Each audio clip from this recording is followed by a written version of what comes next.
Welcome to Krypton classes. In this video, we will study what is stress, normal stress and normal strain.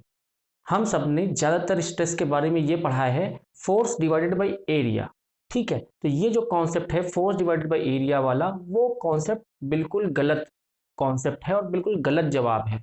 तो इस video में हम लोग stress को detail से पढ़ेंगे और एक एक पहलू, उसके एक एक बारीकी जानने की कोशिश करेंगे, एक एक कॉन्सेप्ट स्ट्रेस के साथ साथ और कई छोटे छोटे कॉन्सेप्ट मैं आपको यहाँ पर बताऊंगा जो आपके मैकेनिक्स में इस्तेमाल होने वाला है। तो इस वीडियो को आखिरी तक जरूर देखें। अगर आपको ये वीडियो पसंद आए तो लाइक बटन जरूर दबाना मत भूलिएगा, क्योंकि लाइक बटन दबाने से मुझे एनकरेजमेंट मिलता है कि मैं और वीडियो बना सकूं डिटेल्ड में। ठीक है, तो मैं इस वीडियो को शुरू करता हूं। सबसे पहले आपको स्ट्रेस की पूरी कहानी सुनाता हूं, किस तरीके से स्ट्रेस आपको डिफाइन करना है। ठीक है, तो आइए कहानी शुरू करते हैं। यहां पर मैंने जो सबसे पहला डायग्राम बनाया हुआ है, ये एक प्रिज्मेटिक बार है। तो अब यहां पर एक वर्ड आया है प्रिज्मेटिक बार। तो व्हाट इज प्रिज्मेटिक बार? तो सबसे पहले हम आइए समझ लेते हैं कि प्रिज्मेटिक बार क्या होता है, फिर आगे की कहानी शुरू करेंगे। So what is prismatic bar? Prismatic bar is a straight structural member having same cross sectional area through out it's length. ठीक है, यानी कि प्रिज्मेटिक बार, हम उस बार को बोलेंगे, उस कंपोनेंट को बोलेंगे जिसका क्रॉस सेक्शनल एरिया लेंथ के अलोंग सेम है। There is no change in cross section along its length. ठीक है, तो अगर मैं इस बार की बात करूं, तो इस बार को अगर आप ध्यान से देखिए तो यहां से यहां तक ये जो क्रॉस सेक्शनल एरिया है, यानी कि एरिया ऑफ क्रॉस सेक्शन है, वो कांस्टेंट है। तो this member can be considered as a prismatic bar. ठीक है, तो इसके कई एग्जांपल हैं। जैसे आपके घरों में पिलर्स होते हैं, पिलर्स देखे होंगे आपने कई बिल्डिंग स्ट्रक्चर्स में, तो उनका कई बार क्रॉस सेक्शन एरिया कांस्टेंट रहता है, ज्यादातर आपने देखा होगा। ठीक है, आपने ब्रिज देखे होंगे, जो रेलवे के ब्रिज होते हैं उसके अंदर छोटे छोटे मेंबर्स होते हैं, ट्रस होते हैं। तो जो ट्रस होते हैं वो इस तरह से कुछ कनेक्टेड होते हैं, पार्ट्स इस तरीके से कुछ कनेक्टेड पार्ट्स होते हैं। ठीक है, इस तरीके से आपस में कनेक्टेड होते हैं ब्रिज में। तो ये जो मेंबर्स हैं, इंडिविजुअल मेंबर्स हैं, ये सारे क्या है, आपके प्रिज्मेटिक बार है। यूनिफॉर्म क्रॉस सेक्शनल एरिया है। ठीक है, कांस्टेंट क्रॉस सेक्शनल एरिया है। कई बार आपने देखा होगा जो साइकिल है, साइकिल की जो रिम होती है आपकी, उसकी जो रॉड छड़ें लगी होती हैं, ये जो छड़ें हैं, इनका भी यूनिफॉर्म क्रॉस सेक्शन एरिया। तो जो इंडिविजुअल मेंबर है उसको आप प्रिज्मेटिक बार बोल सकते हैं। ठीक है, यानी कि क्रॉस सेक्शन एरिया आपका through out its length constant है। तो सबसे पहले यहाँ पर देखिए एक कंफ्यूजन और हो सकता है कि what is cross sectional area. तो यहाँ पर मैं आपको ये भी बताना चाहूंगा कि क्रॉस सेक्शनल एरिया क्या होता है, यानी कि क्रॉस सेक्शन क्या होता है किसी भी कंपोनेंट का, बार का। ठीक है, तो क्रॉस सेक्शन समझने के लिए सबसे पहले मैं यहाँ पे आपको एक बार बनाता हूं। ठीक है, ये बार है, इसकी लेंथ है मान लीजिए एल, ये दिस इज लेंथ। और लेंथ के अलोंग जो एक्सिस होती है, लेंथ के अलोंग, यानी कि लेंथ कौन सी मैं जिसको बोल रहा हूँ, जिसका डायमेंशन ज्यादा है और जो डायमेंशन इसके डायमीटर से इसकी जो लेंथ है वो बहुत ज्यादा है। तो ये मेन लेंथ हो गई आपकी इस मेंबर की। ठीक है, तो इस लेंथ के अलोंग जो एक्सिस होगी उसको हम बोलते हैं लॉन्गिट्यूडनल एक्सिस। उसको हम लोग क्या बोलते हैं, लॉन्गिट्यूडनल एक्सिस। ठीक है, तो ये लॉन्गिट्यूडनल एक्सिस हो गई। तो इस लॉन्गिट्यूडनल एक्सिस के परपेंडिकुलर अगर आप इसको कट करें, ठीक है, इस लॉन्गिट्यूडनल एक्सिस के परपेंडिकुलर अगर आप इसको कट करें, तो जो आपको एरिया यहाँ मिलेगा, जो आपको एरिया यहाँ मिलेगा, ठीक है, इस लॉन्गिट्यूडनल एक्सिस के परपेंडिकुलर, यानी कि ये लॉन्गिट्यूडनल एक्सिस के परपेंडिकुलर कट करने पे जो आपको एरिया यहाँ दिखेगा, जो आपको एरिया दिखेगा, that area is known as cross section. ठीक है, that area is known as cross section. तो ये बात आप ध्यान रखिएगा। देखिए क्यों बता रहा हूं मैं, क्योंकि अगर इसी कंपोनेंट को मैं लॉन्गिट्यूडनल एक्सिस के परपेंडिकुलर ना काट कर इस तरीके से काटता, इस तरीके से सेक्शन करता, तो कुछ एरिया ऐसा आता। ठीक है, ये एरिया आता कुछ इस तरीके से। तो जब इस तरीके से एरिया आता तो इसको हम क्रॉस सेक्शन नहीं बोलेंगे, इसको हम क्रॉस सेक्शन नहीं बोलेंगे, इसको हम बोलेंगे ऑब्लिक एरिया। ठीक है, इसको हम बोलेंगे ऑब्लिक एरिया। ठीक है, ये कुछ थीटा पे होगा, कुछ थीटा एंगल पे होगा, तो इसको हम बोलेंगे ऑब्लिक एरिया। तो क्रॉस सेक्शन हम उसी को बोलते हैं जो लॉन्गिट्यूडनल एक्सिस के परपेंडिकुलर एरिया आता है, उसी को हम क्रॉस सेक्शन बोलते हैं। ठीक है, प्रिज्मेटिक बार क्या है? प्रिज्मेटिक बार वो बार है, वो कंपोनेंट है जिसका क्रॉस सेक्शन, यानी कि cross section through out its length, constant है, यूनिफॉर्म है, चेंज नहीं हो रहा है। ठीक है, ये देखिए चेंज नहीं हो रहा है, हर जगह अगर आप क्रॉस सेक्शन एरिया लेंगे तो सेम है, सारा क्रॉस सेक्शन एरिया सेम है। ठीक है, तो इसको हम प्रिज्मेटिक बार बोल सकते हैं। नॉन प्रिज्मेटिक बार कैसा होगा, मान लीजिए ये बार ऐसा टेपर्ड होता, ये बार इस तरीके से टेपर्ड होता, ठीक है, इस तरह से टेपर्ड होता, तो क्रॉस सेक्शन एरिया क्या हो रहा है, क्रॉस सेक्शन क्या हो रहा है, चेंज हो रहा है। यहाँ पर क्रॉस सेक्शन एरिया चेंज है, यहाँ पर अलग क्रॉस सेक्शन एरिया है। क्रॉस सेक्शन एरिया क्या होता है, लॉन्गिट्यूडनल एक्सिस के परपेंडिकुलर वाला एरिया। ठीक है, तो बार बार क्रॉस सेक्शन चेंज हो रहा है थ्रू आउट इट्स लेंथ, तो इसको आप प्रिज्मेटिक बार नहीं बोल सकते। प्रिज्मेटिक बार किसको बोलेंगे, जिसका cross section area through out its length constant है। ठीक है, तो उसको हम बोलते हैं प्रिज्मेटिक बार।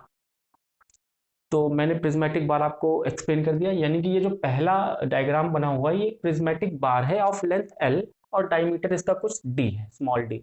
ठीक है, इसके ऊपर अभी हमने कोई फोर्स नहीं लगाया है, अभी हमने इसके ऊपर कोई फोर्स नहीं लगाया है, ये फ्री बॉडी है अभी। ठीक है, अब हमने क्या किया, इसी इसी कंपोनेंट पे, इसी बार पे, यानी कि इसी प्रिज्मेटिक बार पे, इसको मैंने बता दिया ना प्रिज्मेटिक बार है, दिस इज प्रिज्मेटिक बार। इस प्रिज्मेटिक बार पे हमने एक एक्सटर्नल फोर्स लगाया, एक्सटर्नल मैकेनिकल फोर्स लगाया है ये। ठीक है, और वो कैसा फोर्स है, पुलिंग फोर्स है, पुल करता हुआ फोर्स है, एक्सटर्नल मैकेनिकल फोर्स पी। ठीक है, और इसको हमने कैसा लगाया है, एक्सियल फोर्स लगाया है, यानी कि एक्सिस के अलोंग लगाया है। क्या लगाया, एक्सियल फोर्स। अब एक्सियल फोर्स क्या है, इसकी लॉन्गिट्यूडनल एक्सिस के अलोंग जो फोर्स हमने लगाया हुआ है, स्ट्रेच करता हुआ, पुल करता हुआ, इसलिए हमने इसका नाम दिया है एक्सियल फोर्स लगाया। तो एक्सियल फोर्स लगाते ही क्या हुआ, ये कंपोनेंट स्ट्रेच होने की कोशिश करेगा, यानी कि you are stretching this component, you are pulling this component. तो पुल करने से क्या होगा, there will be some deformation, deformation depend करेगा मटेरियल टू मटेरियल। अगर रबर होगा तो ज़्यादा इलॉन्गेशन हो सकता है, लेंथ में इंक्रीमेंट ज़्यादा हो सकता है, स्टील होगा तो बहुत कम होगा। ठीक है, इस तरीके से आपका लेंथ कितना बढ़ रहा है वो डिपेंड करेगा मटेरियल टू मटेरियल। ठीक है, लेकिन लेंथ लेंथ बढ़ेगी, अगर आपने फोर्स लगाया है तो लेंथ बढ़ेगी अगर इलास्टिक बॉडी है तो यहाँ पर हमने मान लिया कि लेंथ आफ्टर, पहले शुरुआत में एल थी और बाद में एल प्लस डेल्टा, यानी डेल्टा आपका इंक्रीमेंट हुआ लेंथ में आफ्टर अप्लाइंग एक्सियल फोर्स। ठीक है, अलोंग द लॉन्गिट्यूडनल एक्सिस। ठीक है, तो अब क्या हुआ कि अब मैं ये जानना चाहता हूं कि इस मटेरियल के अंदर इंटरनल फोर्सेस यानी इंटरनल एक्शंस क्या हो रहे हैं। यानी कि ये तो मैंने एक्सटर्नल फोर्स लगाया, एक्सटर्नल फोर्स लगाने के बाद इस बॉडी को जब आप खींच रहे हो तो ये बॉडी चाहेगी अपने इस जो खींचने वाला फोर्स है, पुलिंग फोर्स है, उसको रजिस्ट करना चाहेगी। वो नहीं चाहेगी कि मुझे कोई खींचे। ठीक है, वो कोशिश करेगी कि मैं अपनी लेंथ ना बढ़ाऊं, ना बढ़ने दूं। तो अपनी लेंथ ना बढ़ने देने के लिए उसको कुछ इंटरनल एक्शन करना पड़ेगा, कुछ इंटरनली एक्शन करना पड़ेगा। तो जब वो इंटरनल एक्शन करेगा, उस इंटरनल एक्शन को स्टडी करने के लिए, हमें स्टडी करने के लिए हमें क्या करना पड़ेगा, इसको कट करना पड़ेगा। जिस तरीके से डॉक्टर को ऑपरेशन करने के लिए बॉडी के किसी पार्ट को कट करना पड़ता है, उसके बाद ऑपरेशन होता है, उसका पता चलता है कि क्या चीज अंदर हो रही थी, क्या है, क्या दिक्कत है। तो इसी तरीके से हम इस मटेरियल का इंटरनल एक्शन जानने के लिए कि इंटरनली कैसे रिएक्ट कर रहा है, कैसे रिएक्ट कर रहा है, कैसे रजिस्ट कर रहा है, उसको करने के लिए हम इसको काटेंगे, we will take a section. ठीक है, तो यहाँ पर हम यहाँ पर मान लेते हैं कि मैं यहाँ पर कहीं सेक्शन लेता हूँ, यहाँ से इसको कट करता हूँ, इसको MN सेक्शन से मैं यहाँ कट करता हूँ, और ये जो आपका है एरिया, इस पे हम स्टडी करने जा रहे हैं कि क्या हो रहा होगा। ठीक है, यानी कि इधर वाला पार्ट अलग हो जाएगा, इधर वाला पार्ट अलग हो जाएगा। तो मैं डायग्राम बनाता हूँ सबसे पहले इधर वाले पार्ट का, यानी लेफ्ट हैंड साइड वाले पार्ट का। तो मैंने जो पार्ट 1 था इधर वाला लेफ्ट हैंड साइड वाला, उसका फ्री बॉडी डायग्राम मैंने यहाँ पर बनाया। ठीक है, इस तरफ ये एक्सटर्नल फोर्स P तो लग ही रहा था आपका, तो ये मैंने लगा दिया। और इस तरफ ये जो कट सेक्शन है, यानी कि ये जो एरिया है, इस पे क्या हो रहा होगा, बॉडी रेजिस्ट कर रही होगी, बॉडी इज रेजिस्टिंग। तो अगर बॉडी रेजिस्ट कर रही है तो बॉडी भी फोर्स लगा रही होगी, यानी कि क्या हो रहा होगी, ये जो कंपोनेंट था 2, ये सेकेंड पार्ट क्या कर रहा होगा, इस वाले क्रॉस सेक्शन को खींच रहा होगा इस तरफ। तो जब इसको खींच रहा होगा तो क्या हो रहा होगा, हर एक पॉइंट पे, इस एरिया के हर एक पॉइंट पे कुछ फोर्स आ रहा होगा, कुछ फोर्स आ रहा होगा हर एक पॉइंट पे, इस एरिया के हर एक पॉइंट पे कुछ फोर्स आ रहा है, छोटा छोटा, हर एक पॉइंट पे मैंने एक छोटा छोटा अमाउंट का फोर्स लगा दिया है।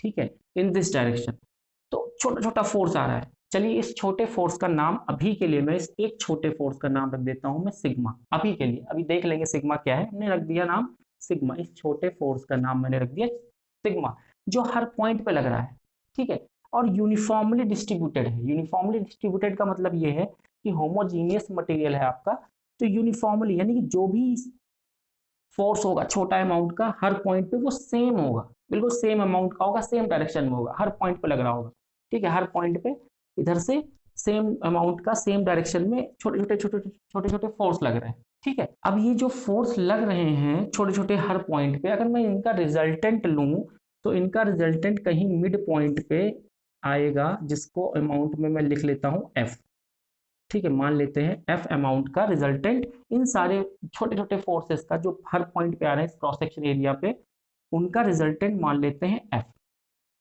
ठीक है। क्या है वो एफ, यानी कि ये जो फोर्सेस हैं ये इसको एफ को हम क्या कह सकते हैं कि ये this is the internal resistive force, this F is internal resistive force, internal resistive force, ठीक है। ये क्या कर रहा है, ये एफ क्या कर रहा है, ये इंटरनली रेजिस्ट कर रहा है किसको, एक्सटर्नल पुल को, एक्सटर्नल एक्सियल फोर्स को रेजिस्ट कर रहा है, ठीक है। अब ठीक है, तो अब अगर आप एफ को देखें, ध्यान से देखें, एफ क्या है, किसका रिजल्टेंट, इन छोटे छोटे सिग्मा का है, और सिग्मा कितने एरिया पे लगा हुआ है, आपका ए एरिया पे, ये एरिया क्या है आपका ए, ठीक है, ए एरिया पे आपका सिग्मा लगा हुआ है, छोटे छोटे सिग्मा हर पॉइंट पे है, ठीक है। तो पूरे पूरे एरिया में यूनिफॉर्मली डिस्ट्रीब्यूटेड है, एक बार मैं फिर से बोलता हूँ यूनिफॉर्मली डिस्ट्रीब्यूटेड है, यानी कि एक समान तरीके से डिस्ट्रीब्यूटेड है पूरे एरिया पे। तो इस एफ का रिजल्ट, इस एफ को हम कह सकते हैं this is equals to sigma A. अभी के लिए अभी हम सिग्मा में नहीं जाते कि सिग्मा क्या है, अभी बाद में बताएंगे, लेकिन सिग्मा ये छोटे छोटे फोर्सेज हैं इनटू एरिया, यानी कि जो एरिया है आपका पूरा का पूरा उससे मल्टीप्लाई कर दिया तो टोटल जो रिजल्टेंट फोर्स आया है इंटरनल रेजिस्टिव फोर्स टोटल वो एफ के बराबर हो जाएगा, ठीक है। यहाँ से ये बात हमें समझ में आ गई। इसके बाद अगर आप आगे बढ़ें, हम आगे देखें, तो अगर हम स्टैटिक्स की बात करें, यानी कि जो हमारा पिलर है वो कहीं भाग तो रहा नहीं होता, ना वो नीचे दब रहा होता है ना हवा में उड़ रहा होता है, ठीक है। जो आपके ब्रिज के ट्रस हैं, ये वाली इसकी बात की हमने, तो ये भी ना इसका कोई भी कंपोनेंट ना आगे जा रहा होता, ना पीछे, ना नीचे, ना ऊपर, ना कहीं नहीं जा रहा होता, ये स्टैटिक पोजीशन में होता है, ठीक है। आपकी जो कॉलम्स हैं वो भी सारे स्टैटिक पोजीशन में होते हैं, ये कंपोनेंट भी आपका स्टैटिक पोजीशन पे है, ठीक है। तो जब ये स्टैटिक पोजीशन पे है आपका कंपोनेंट, तो स्टैटिक इक्विलिब्रियम में है। अब जब स्टैटिक इक्विलिब्रियम में है तो आपकी जो इक्वेशन होती है स्टैटिक इक्विलिब्रियम की, यानी कि जो फोर्स का समेशन होगा X Y and Z direction में वो जीरो होगा, यानी summation of all the forces about X Y Z will be zero and summation of all the moment will be zero. ये आपकी इक्वेशन होती है किसकी, स्टैटिक इक्विलिब्रियम की, ठीक है। तो अगर ये फ्री बॉडी डायग्राम हमने बनाया, अगर इसको स्टैटिक इक्विलिब्रियम में रहना है तो दिस पी, ये जो एक्सटर्नल फोर्स है, पी क्या है मैंने फिर से बता दिया, एक्सटर्नल फोर्स है, एक्सटर्नल एक्सियल फोर्स है, एक्सटर्नल जो हमने अप्लाई किया है, should be equal to F, वो एफ के बराबर होना चाहिए। एफ क्या है, internal resistive force of this bar, जो इंटरनली आ रहा है, जो हमें कट करने पे पता चला, ठीक है, ये इसके बराबर होना चाहिए। क्यों होना चाहिए, for static equilibrium, for static equilibrium होना चाहिए, ठीक है। इतनी बात हमें समझ में आ गई। अब आगे बढ़ते हैं, this F is equal to sigma A, ठीक है। अगर मैं सिग्मा की बात करूं, जो छोटे छोटे फोर्सेज हैं उनकी बात करूंगा, एक छोटे फोर्स की बात करूं तो वो छोटा force sigma equal to F by A, ठीक है, वो sigma equal to F by A आएगा, ठीक है, एफ बाई ए आ गया। और आपको पता है कि this F equals to P by A, this F equals to P, ठीक है। तो सिग्मा अल्टीमेटली क्या हो गया, सिग्मा पी बाई ए के बराबर हो गया, और पी क्या है, external force which is applied on the body divided by cross section area, ठीक है। तो पी बाई ए आ गया, लेकिन था क्या, एफ बाई ए। एफ हमें कहाँ से पता चला, एफ हमें ऐसे पता चला कि स्टैटिक इक्विलिब्रियम में है बॉडी, इसलिए पी के बराबर होगा एफ, इसलिए हमने एफ को रिप्लेस करके पी लिख दिया, ठीक है। एफ डायरेक्टली हमें नहीं पता चल सकता क्योंकि वो इंटरनल एक्शन है, यानी कि अगर कोई इंसान कितने स्ट्रेस में है वो हम देख के नहीं बता सकते उसको, ठीक है, उसको हम देख के नहीं बता सकते। तो इसलिए हम किसी चीज से अंदाजा लगाते हैं, किसी घटना से अंदाजा लगाते हैं, किसी एक्सटर्नल उसके ऊपर क्या प्रेशर है, क्या किस स्थिति में जूझ रहा है, उससे अंदाजा लगाते हैं कि वो इंसान कितने स्ट्रेस में है। तो हमने अंदाजा किससे लगाया कितना स्ट्रेस है बॉडी में, पी से, एक्सटर्नल फोर्स से। क्यों लगाया, क्योंकि स्टैटिक इक्विलिब्रियम वाली कंडीशन अप्लाई करके। ठीक है, तो अब हम बात कर लेते हैं इस सिग्मा की।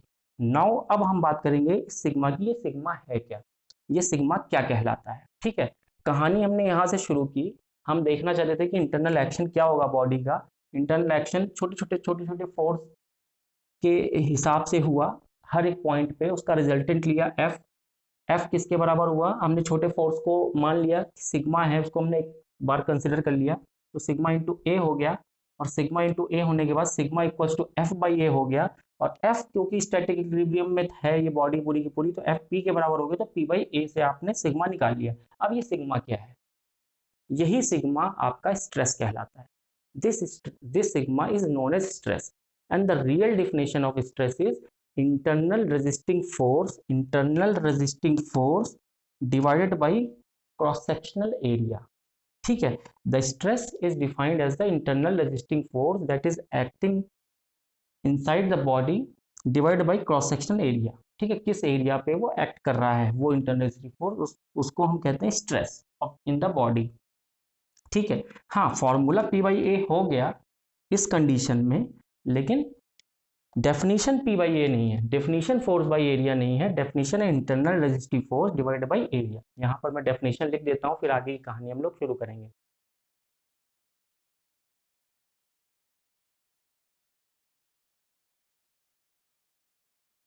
ठीक है, तो stress can be defined as internal resisting force per unit area and stress is usually denoted by sigma.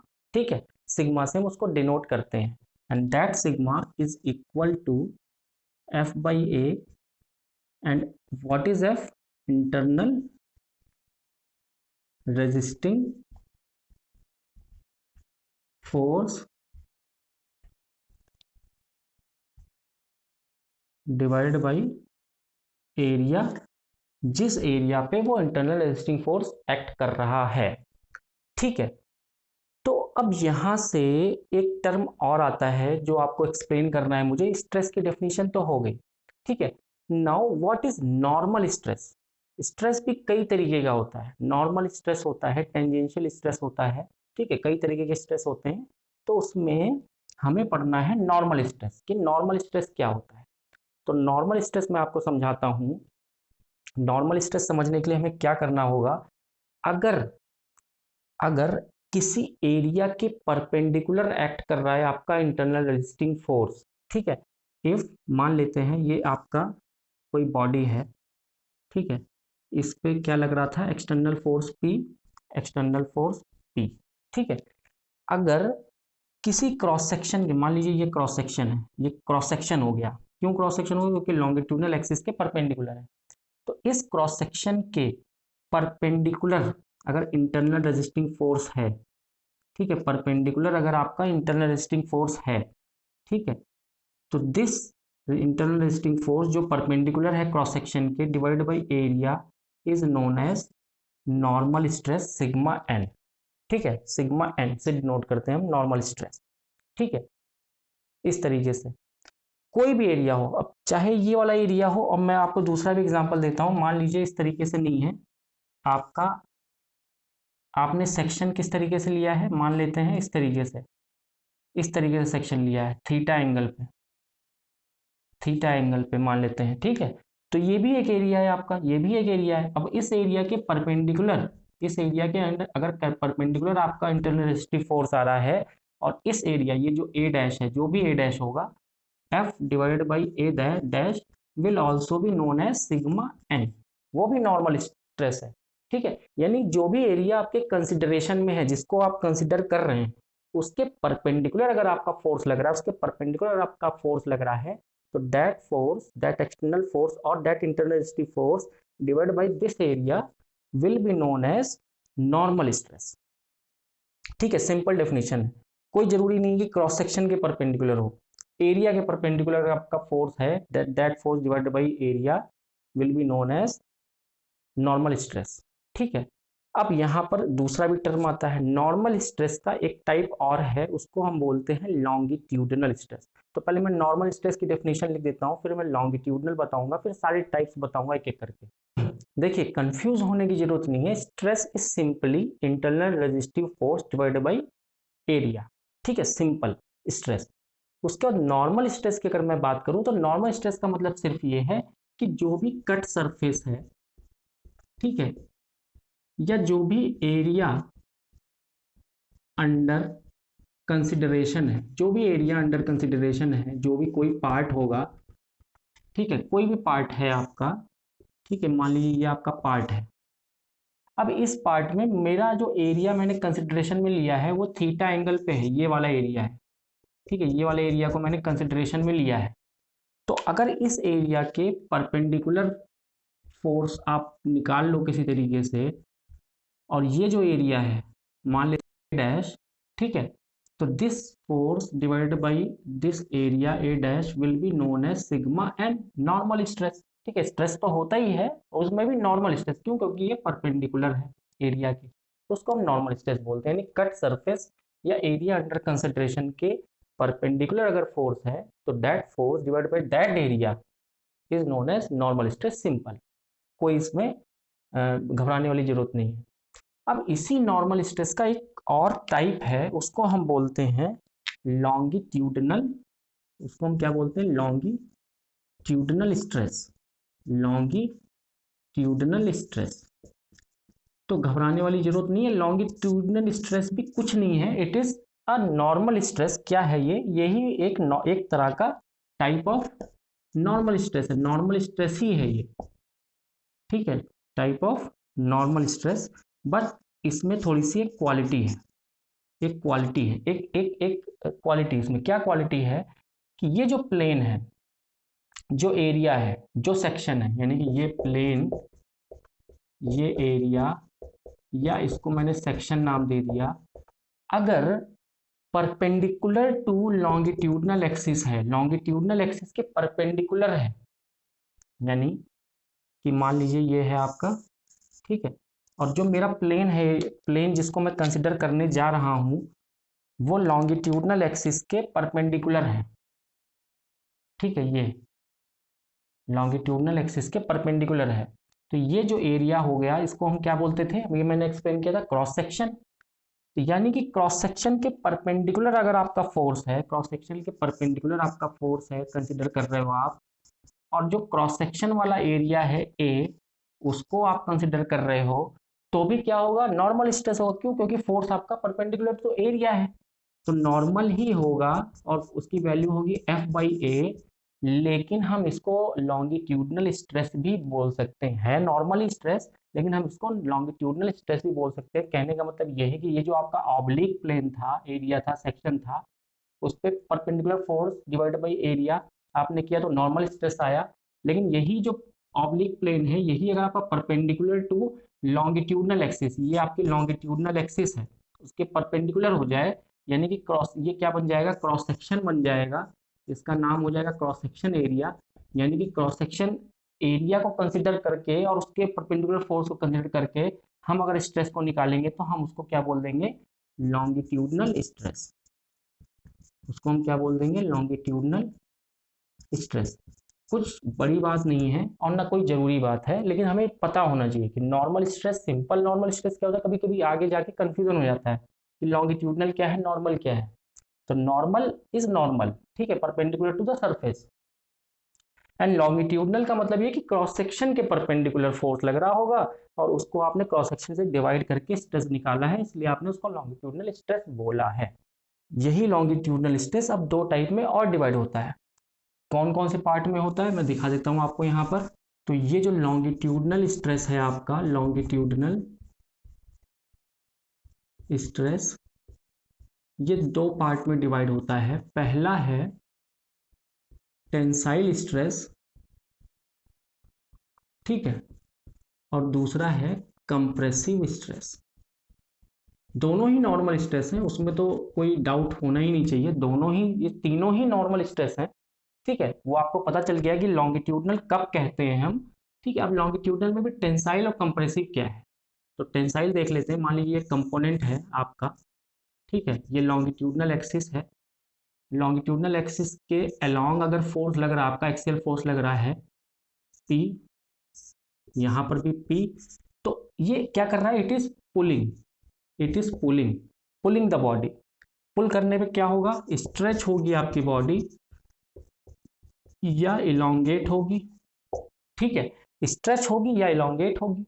तो जब स्ट्रेच या इलोंगेट हो रही होगी तब आप इसमें इसके अंदर स्ट्रेस निकालोगे, सिग्मा एन क्या आ जाएगा, पी बाई ए, क्योंकि एफ पी के बराबर होगा तो पी बाई ए आ जाएगा अल्टीमेटली, और ये आ जाएगा आपका, इसी को हम बोल देंगे टेंसाइल स्ट्रेस। क्यों, क्योंकि ये जो स्ट्रेस है बॉडी के अंदर, वो स्ट्रेस क्या करने की कोशिश कर रहा है, स्ट्रेच या इलोंगेट करने की कोशिश कर रहा है, ठीक है, स्ट्रेच या इलोंगेट करने की कोशिश कर रहा है, इसलिए हमने इसका नाम सिर्फ रख दिया है टेंसाइल स्ट्रेस। टेंसाइल स्ट्रेस कुछ नहीं है, लॉन्गिट्यूडनल स्ट्रेस ही है, नॉर्मल स्ट्रेस ही है, लेकिन बस ये स्ट्रेच या इलोंगेट करने की कोशिश कर रहा है बॉडी को, ठीक है।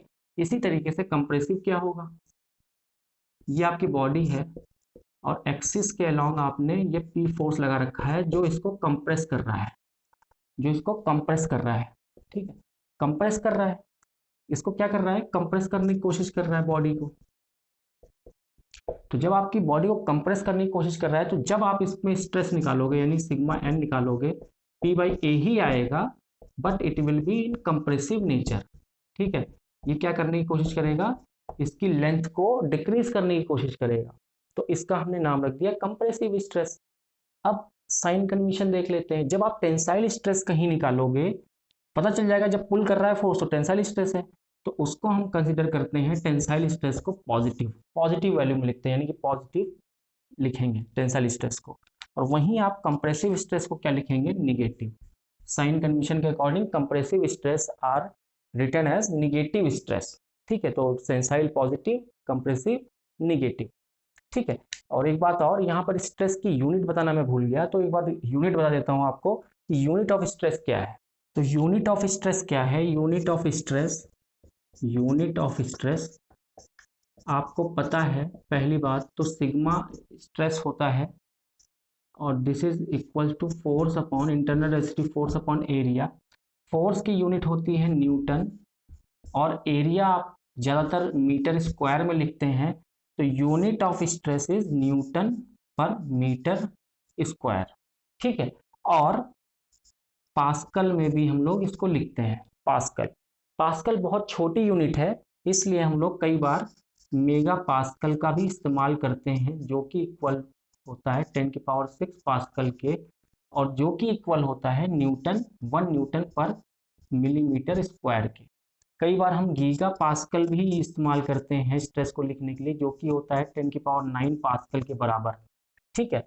तो मेगा पास्कल, गीगा पास्कल और पास्कल और न्यूटन पर मीटर स्क्वायर और न्यूटन पर मिलीमीटर स्क्वायर, ये आपकी यूनिट ऑफ स्ट्रेसेस है जो कॉमनली यूज होती है। ज़्यादातर हम लोग मेगा पास्कल और न्यूटन पर मिलीमीटर स्क्वायर का इस्तेमाल करते हैं, ज़्यादातर इस यूनिट का इस्तेमाल होता है न्यूमेरिकल्स में। तो यूनिट तो मैंने बता दी, सारी कहानी बता दी स्ट्रेस की कि कहाँ से स्ट्रेस शुरू हुआ, ठीक है। लेकिन अब मैंने ये कहानी क्यों बताई, ये कहानी प्रिज्मेटिक बार एक्सियल फोर्स वाली क्यों बताई, और ये फॉर्मूला यहाँ से हमने निकाला sigma equal to F by A, जबकि मैं बार बार यहाँ बाद में बार बार बोलने लगा force upon area, force upon area, लेकिन हमारे लिए जानना जरूरी है कि फोर्स अपॉन एरिया है नहीं वो एक्चुअल में क्या है ये।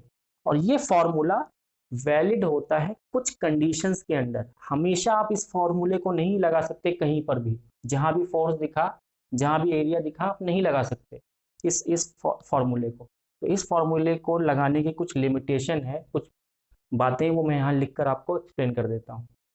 This formula sigma equals to force upon area is valid when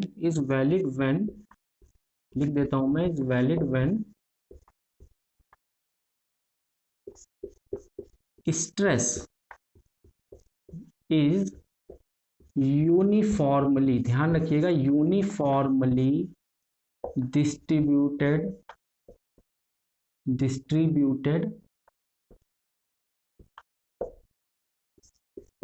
over the cross section of the member और कंपोनेंट। यानी कि जब आपका स्ट्रेस, यानी कि जो स्ट्रेस मैंने जो छोटा छोटा बताया था स्ट्रेस, वो यूनिफॉर्मली यानी कि कांस्टेंट होना चाहिए in single direction her point पे क्रॉस सेक्शन एरिया के, तभी ये फॉर्मूला वैलिड होगा। अब सवाल ये उठता है कि stress uniformly distributed over the cross section area कब होगा, कैसे होगा, ठीक है, ये काम कैसे होगा और कब नहीं होगा।